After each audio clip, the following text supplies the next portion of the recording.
Manifesta, 3, 2, 1, partez. Aujourd'hui, nous allons vous parler de cette œuvre de Franck Lutangui. Franck Lutangui est né en 1958 en Angola. Il est poète, peintre, philosophe à ses heures et il a commencé sa carrière artistique lorsqu'il est venu à Paris dans les années 90.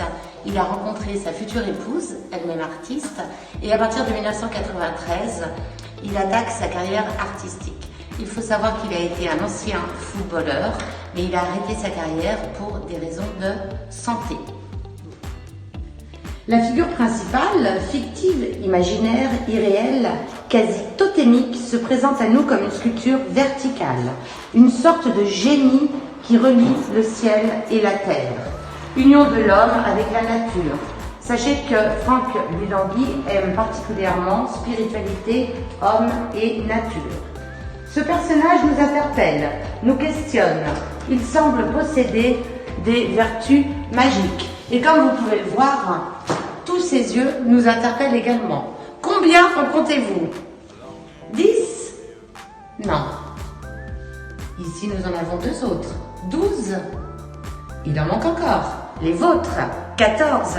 N'oubliez pas ce jeu de regard et d'interaction entre le visible, ce qu'on ne devrait pas voir et ce qui n'est pas vu, à savoir vous en tant que spectateur. Donc ces interactions entre tous ces regards est très intéressante. Sachez que l'œil est donc une fenêtre, une ouverture, ou alors le miroir de l'âme, le reflet du moi intérieur. Donc on retrouve toutes ces composantes dans cette œuvre. Qui voit qui voit quoi, qui observe qui. Sachez que également dans cette œuvre qui s'appelle Adoration, on a l'idée de la maternité. Maternité que l'on peut trouver représentée ici par cette figure qui est dans le ventre de la figure totémique.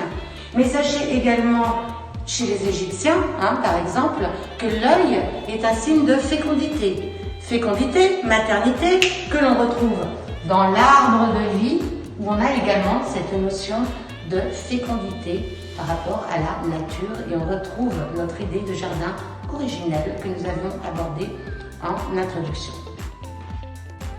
J'espère que vous avez aimé cette sélection des 3 artistes qui font partie de l'exposition L'Afrique fantôme, clin d'œil au livre de Michel Léris.